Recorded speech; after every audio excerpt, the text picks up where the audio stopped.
For a random Tuesday in June, yesterday was unbelievably eventful for the Detroit Tigers. On the field, we got a lot to break down in the loss to the Rangers, and then we have a lot to break down off the field as well. Several updates coming out about the roster. So let's talk about it all today on Locked On Tigers. You are Locked On Tigers, your daily Detroit Tigers podcast. Part of the Locked On Podcast Network, your team every day.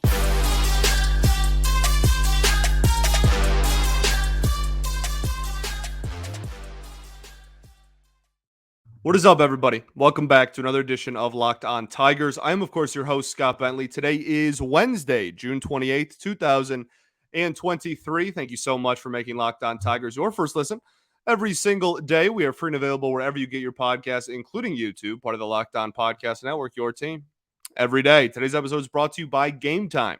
Download the Game Time app, create an account, and use code LOCKEDONMLB for $20 off of your first purchase. Alrighty, well, the Detroit Tigers do lose to the Texas Rangers on Tuesday night by a score of 8-3, as we mentioned in the open there. But I think we kind of have to start with what happened off the field before the game even started, and that is when the injury report came out. There is several updates to several players. I had some people, maybe yesterday's episode, I did have some comments asking about Akil Baddoo. The exact wording, they love the word progress and every variation of it with Akil Baddoo. He continues to progress through a return to play progression. So there you go. A lot of progress in Akil Baddoo world, but he's doing everything except playing games. And because it's a right quad injury, right? Like everything is just going to come down to when he can confidently run again. That's pretty much it. Like when he can confidently run, he trusts his quad and there's no pain there. He'll be back very quickly. There's no swing anything. There's no, timing shouldn't be too big of an issue.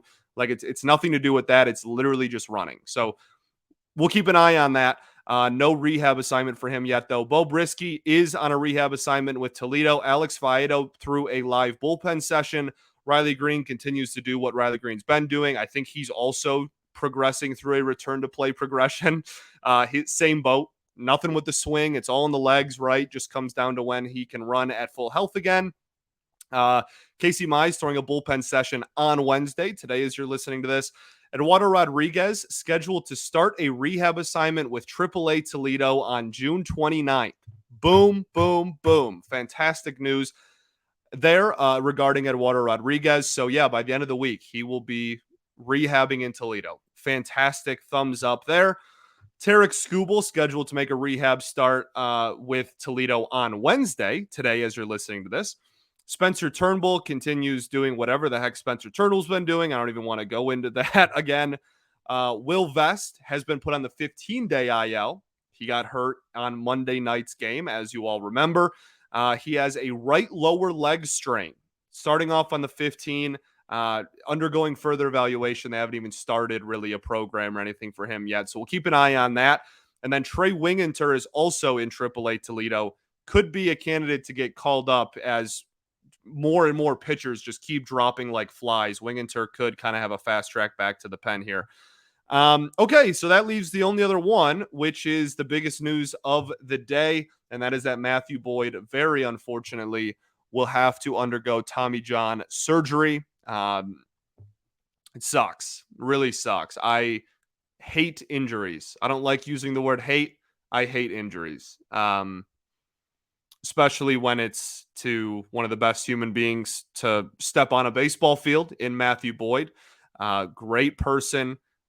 And it just sucks. All the work that all of these dudes put in and just get injured, for anybody to get hurt. It really does break my heart. And so wishing nothing but the best for Matthew Boyd. Hopefully he's able to return, have still a couple of years left to his career in some capacity, whether that's a starter, reliever. I don't know. I'm not going to speculate the day of his diagnosis or whatnot. Just wishing him nothing but the best. Truly nothing but the best. Nobody deserves to come back and still have a career after Tommy John Moore. So wishing him that. And then, really after that, it just comes down to what this rotation is going to look like. We get Matt Manning back, we lose Matthew Boyd. Of course, right? And now we're looking around, and this team has a ton of injuries, and obviously a majority of them, outside of like Green and Badu, a majority of them are two pitchers. And everybody is, this huge discourse is going around, and it actually happened last year as well. To an extent, there were people that were asking me all the time, like, is it the training staff? Is it Fetter's fault? Like, is it whatever? I don't want to say there's something to be said. I'll put it this way. Very bluntly, I don't subscribe to that logic for this current situation. If you go down some of the injuries, some of them are preposterous and like not like, oh, these are all throwing arm injuries, or these are all like injuries that have to do with how many innings they're being used or their mechanics or whatnot. Like Matt Manning got hit in the foot with a comebacker, right? Eduardo Rodriguez, that injury, it like never happens. I'm pretty sure Evan Petzold of the Freep on his pod had like a doctor on that said it was a rock climbing injury. Like it doesn't happen in baseball. And there's like, that's why it was hard to gauge the timetable for his return. I mean, like Skubal and Mize were hurt like going into the year before whatever, training staff, whatever. Who else? Alex Faedo. That was like a fingernail injury. He had to have like a procedure to remove a hangnail. Like, you know what I mean? Like, it's not like all these dudes are going under the knife, like with their throwing arms. Like all these dudes are having like insane, like Tommy John surgery or anything like that. Like sometimes it's just, it happens. And I know some people disagree with that. And some people do think it's the pitching staff or the training staff or whatever. But no matter what side of the aisle you're on there, we all agree it's unbelievably frustrating. And now it's to the point where it is costing the team games indirectly. I guess it is actually very directly. Games like this have a direct correlation to your starting pitching not being able to provide any innings. The bullpen is shot. Okay? Absolutely shot. And I guess we're going to jump the itinerary here a little bit and just go into that now. This bullpen, I mean, like how many, we've had 3 bullpen games this week. And like dating back to the last few weeks, that number's got to be like pushing 10. If you look over the last like 2 or 3 weeks, like you can't do that. And I know on yesterday's show, we literally talked about how AJ Hinch, I think he secretly kind of likes it because it's a very, you can play the matchups a lot easier with bullpen days. But games like this are just massive evidence as to why that's not sustainable. You cannot have a bullpen game every day because then you're going to get to the later innings and you're going to have Brendan White throwing 40 pitches and giving up a home run. And then in a 1-run ball game in the 8th inning, you're going to have to go to a dude that was DFA'd 2 weeks ago. That's what happened. That's the situation the Tigers found themselves in because so many other pitchers just were unavailable or have been used a lot recently. And like, look, like you didn't use Cisnero and you didn't use Lang, right? The last 2 days. That's like the one thing you can point to and be like, well, what about Cisnero and Lang? Cisnero, I think they would have gone to him earlier, I guess, if everyone was ready. I think they probably, like him or Shreve is a 50-50 ball to me. So that's like whatever, but we talk about all the time. Like it's so wild to me how this entire fan base was like, where's Jose Cisnero? Like every time he goes on the mound, the same fan base isn't like, wow, this like awful pitcher again. You know what I mean? Like you can't have it both ways. So like that's why the bullpen conversation to me is so difficult. Cause like, obviously what they did do didn't work. And like, 2020 vision on like bullpen managerial mistakes. Like it's very easy to just point and go like, why didn't? The one is Alex Lang, who did not get used in the bullpen game on Monday and obviously didn't get used on Tuesday. You can use Lang in a tie game, I guess. And then he has to what? Pitch the 8th and the 9th? Or like Foley, even though we pitched yesterday, it was only 12 pitches. You want to use Foley in a tie game. Then you want to use Lang in the 9th. Or, oh, Brennan White gives up the homer. Then you want to use Lang for the last 4 outs of the game. If you can even get there. I guess there's something to be said to that. But then you're causing yourself a problem going forward. You got to think of the future just as much as you're thinking about the past with bullpen management. Now, if you do that, let's say Alex Lang goes out there, can't find the strike zone very well, and goes out and throws 15, 20 pitches. Then if you have a close ball game on, you know what I mean? Tomorrow, today, Wednesday, as you're listening to this, like, then what? Then you're right back at square one. You don't have your best reliever in a game that maybe you're winning in the 9th. It's just, it all goes back to, again, whether you agree with what I just said or disagree, the objective truth is this bullpen is shot. Absolutely, objectively shot. And that is the reason for all of these wonky and weird managerial bullpen decisions that have been made in the last, I guess, 24 hours, but you can go back to the last 2 or 3 days as well. Anytime you're like, get him out of the game, whatever, like, you got to think about innings. And this team really, really badly has its back up against the wall when it comes to just like staying on the mound, A, but like B, providing those innings. It's been an unbelievably frustrating stretch here for, I'm sure, the clubhouse, the managers, the coaches, and certainly the fans. But there you go. That's the best way I can kind of describe and break down that. It's just, it was so crystal clear to me. Like this, you don't leave Brennan White out there for 40, man. And you don't go, again, 1-run game, you go to a guy that was just DFA'd 2 weeks ago and is making his Tigers debut. Not the go-to answer there, but you had no other choice, really. Okay, let's keep going. We've got a lot more to talk about with this game. We got more kind of like roster moves to go over as well. We'll talk about said pitcher that was DFA'd 2 weeks ago and pitched in this ball game. But first, I got to tell you all about our friends over at Game Time. Maybe?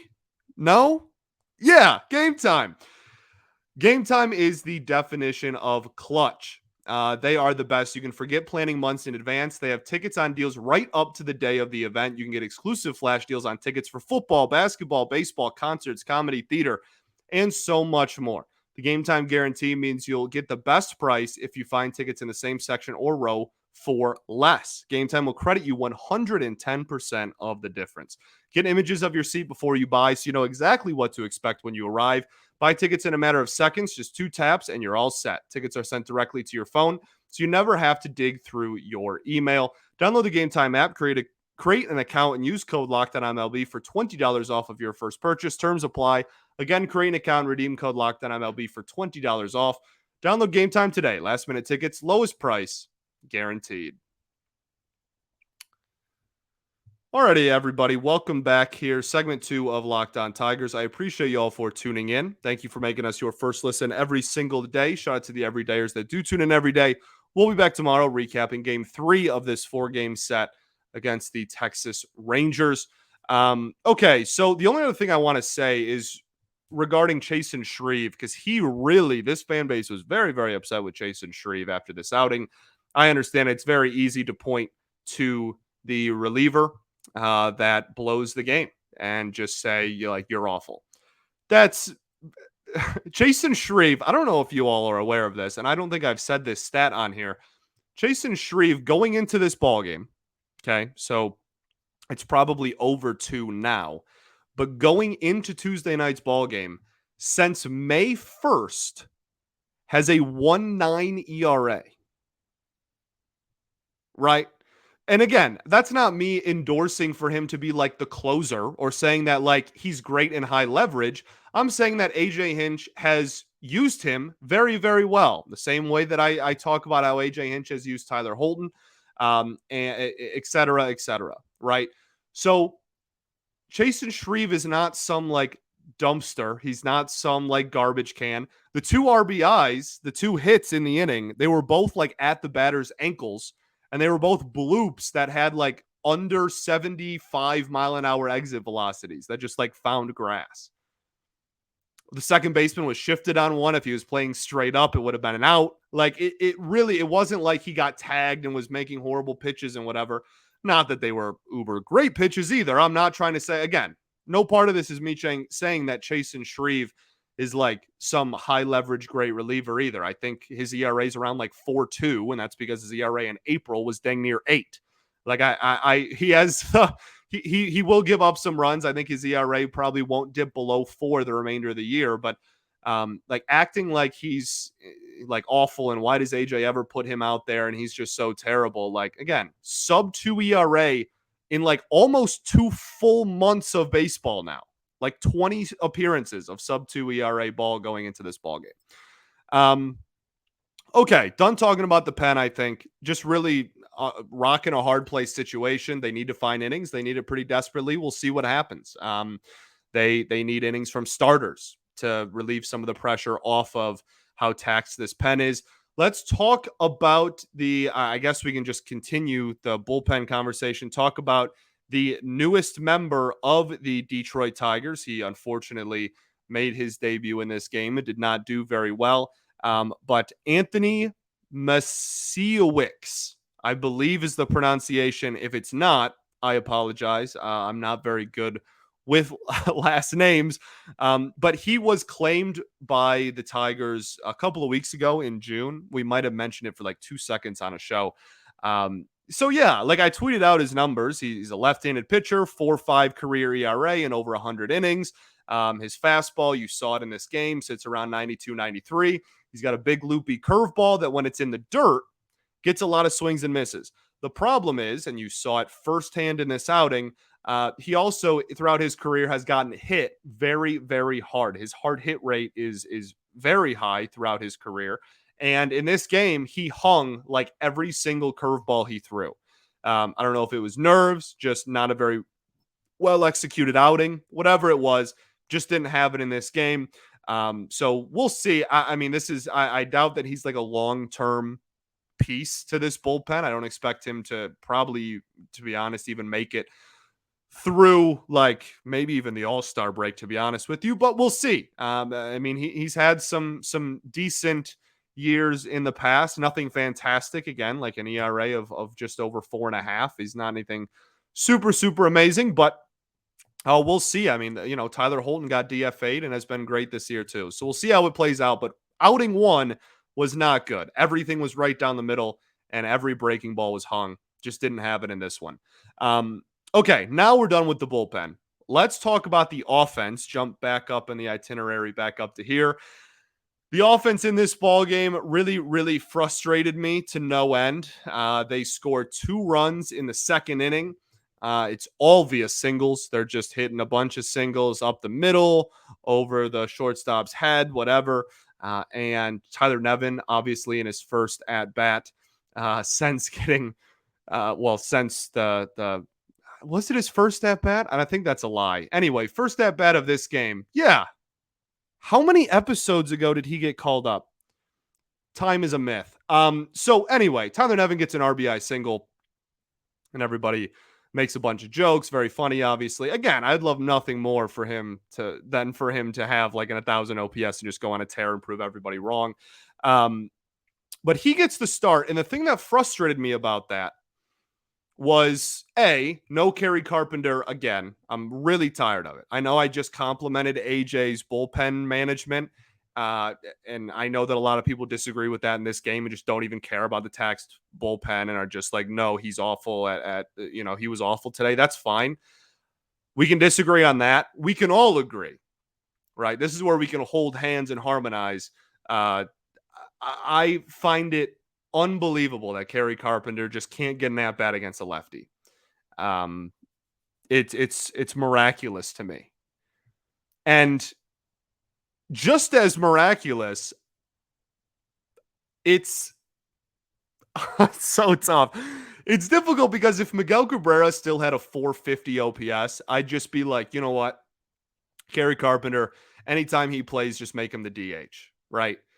But Miguel Cabrera has actually been hitting a lot, like really well. in the month of June, he's got an average like over 350, I think. OPS like pushing 900 in the last couple of weeks. Like he's been legitimately crushing the baseball lately. So you got to put him in the lineup.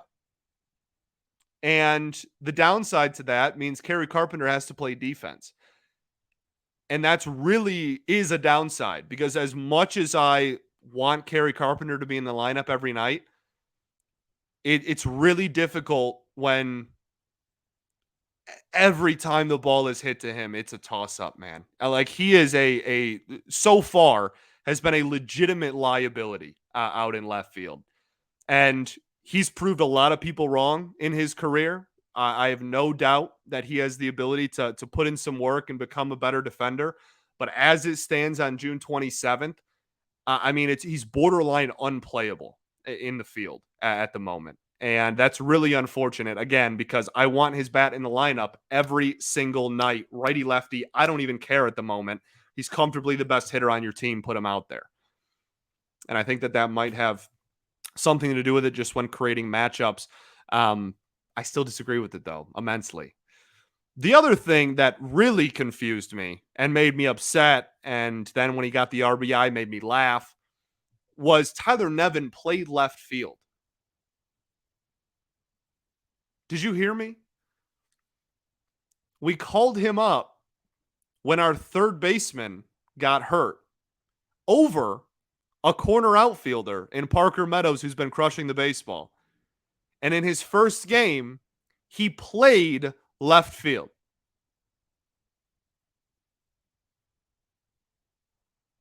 Yeah. Turn the doorknob, open the door, let that porcelain sink in. That's mind-boggling to me.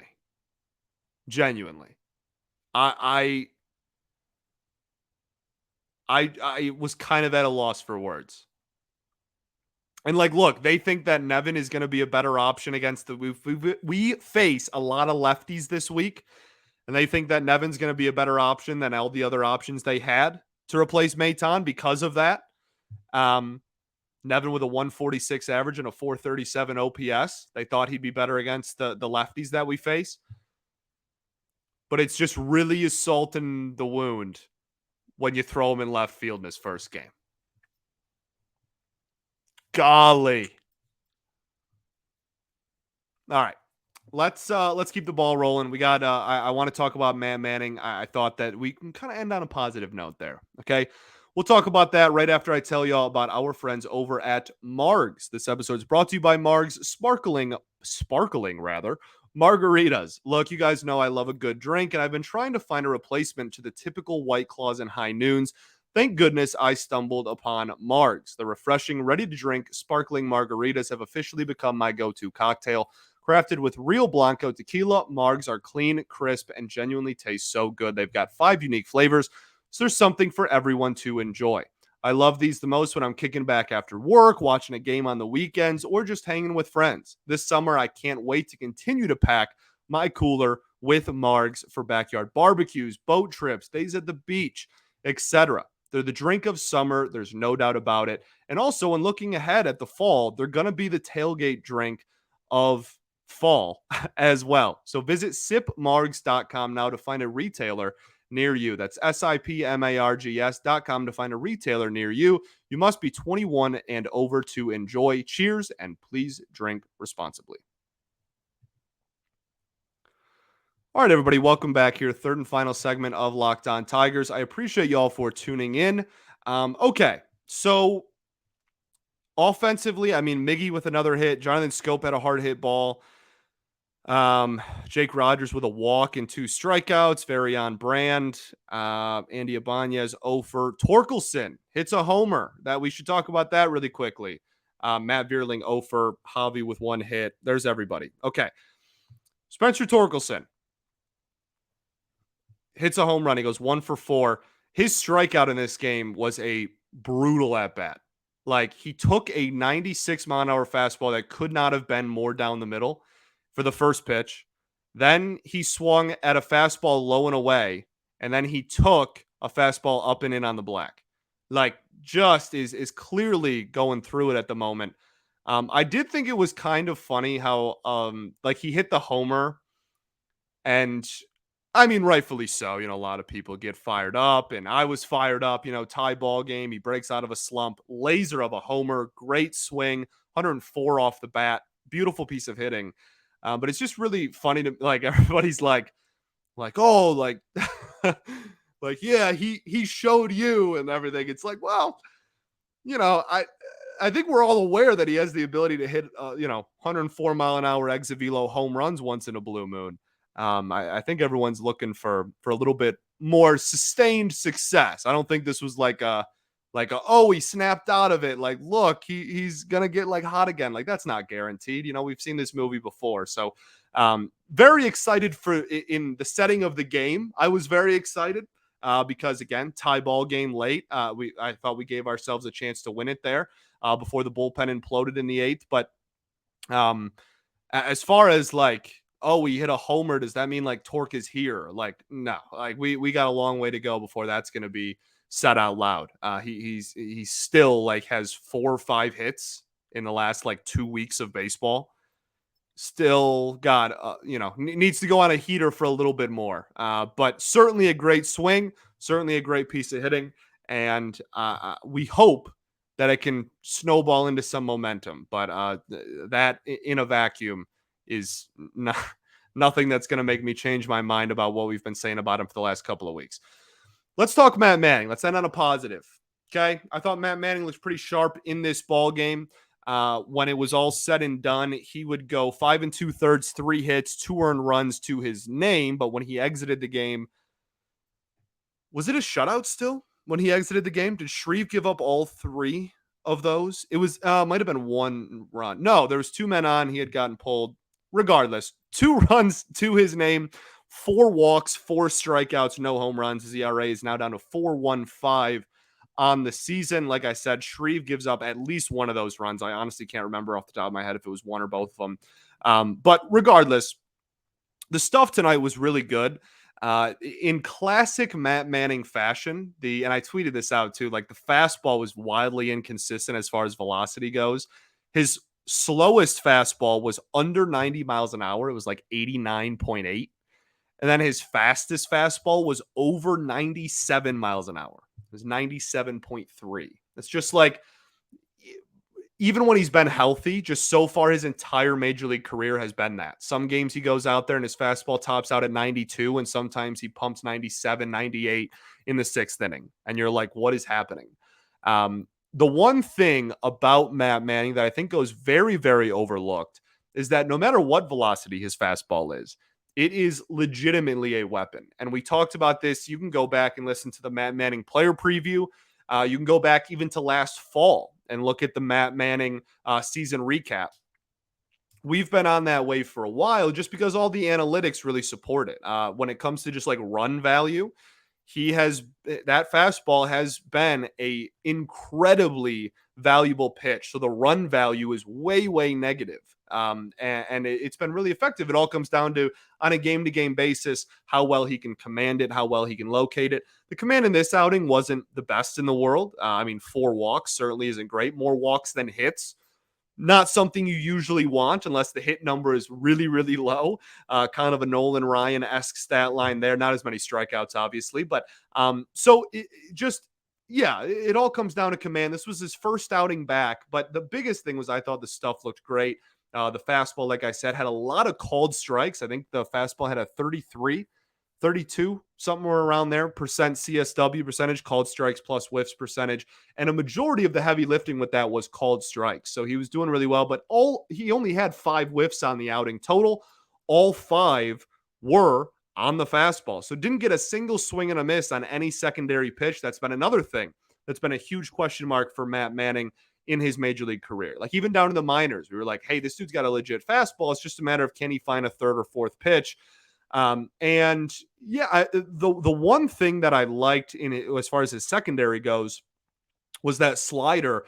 If you remember back to when Michael Fulmer was a Tiger, if you're a longtime listener of the show, right? Michael Fulmer had his slider, and I used to call it, we wanted to trademark it. But we used to call it the slider cutter thingy because I didn't know what it was. It was a like a 93, 92, 90 mile an hour slider that didn't move like 2 feet. It just moved a little bit, but it was still technically a slider because of the spin and the fingering and everything. So we called it the slider cutter thingy. And I thought that this was kind of a slider cutter thingy type of pitch that Matt Manning had in this ball game. And then he had the more loopy pitch to go with it as well, kind of the curveball type of thing. But he had like that kind of cutter action to it. And I thought that there was one at bat specifically. I think it was the Duran strikeout. And in that at bat, he went slider cutter thingy low and away for a strike, then same pitch again, foul ball strike, and then 96 mile an hour fastball up and in. Beautiful, right? Good morning, good afternoon, good night. So I liked that pitch. I think it has the ability to be effective. Just needs to get more swings and misses on the secondary stuff, but do not get it twisted. Even though, again, the command could have been a lot better, right? And there certainly could have had a lot fewer walks. The fastball command got a little shaky at times. When that thing is in the strike zone, it is a legitimate weapon. There are a few fastballs in this entire organization better than the Matt Manning fastball. Velocity, inconsistencies, a part of that. Okay, so yeah, something to keep an eye on for that. And then yeah, looking ahead, the Tigers have Joey Wentz, I believe, tonight, as you're listening to this, and then they will have Reese Olson as the presumed starter for Thursday. But we'll see. We'll see. The reinforcements cannot come here soon enough. We got Erod doing rehab starts. We got Scooble giving rehab starts. We have Bo Brisky on a rehab assignment. Got, hopefully, some reinforcements coming to help this starting rotation. That's just the storyline of this entire episode. You upset the bullpen blew it? It's because there's not a lot of innings to go around in the starting rotation. The bullpen's taxed. You're upset that Boyd had Tommy John? Well, again, a lot of injuries, hoping that some of these reinforcements can come back and provide some innings. All comes back to that at the end of the day. And that's kind of just the overall theme of Tuesday, June 27th. Thanks for making Locked On Tigers your first listen every single day. We're free and available wherever you get your podcasts, including YouTube. We'll be back tomorrow recapping Game 3 of the series. Big game. You want to win Game 3 when you lose Game 2. So let's try and go for it. Yeah, we'll see how Joey Wentz looks against one of the best offenses in baseball. That's a toughie. That's another thing you got to remember. Like, you can get mad about the bullpen and the starters, if they do poorly or whatever. You can get mad about it all you want. Not every offense is the Texas Rangers. And if you look at the pitching performances before the Rangers series, they had actually given you some pretty solid outings, right? The Minnesota series, the pitching was fine. The Cleveland series, the pitching could have been a little better, I guess, but was pretty fine. The Minnesota series before that, the pitching was great, right? So like this is just a different offense. I think we all have to keep that in mind as well. Okay. All right. I don't think I have anything else. I don't think. Peace and love. Going to therapy's dope. And I'll catch you all tomorrow, baby. Go Tigers.